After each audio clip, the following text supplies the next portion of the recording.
بكاء ونباح رضوان بوحنيكة بعد خسارة المنتخب الجزائري.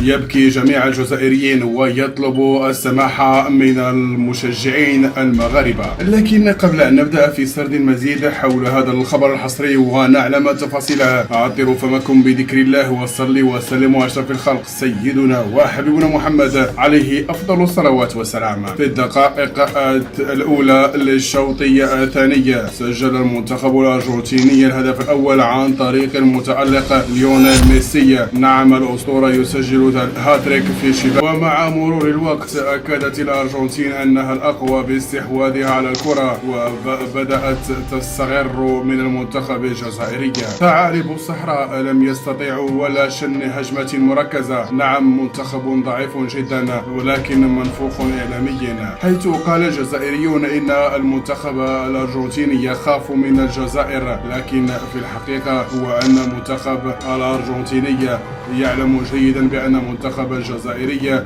هو منتخب ضعيف جدا. أبو حنيكة المعروف دائما بالتطاول على المغرب يبكي داخل الاستوديو بعد الخسارة المذلة ب3-0.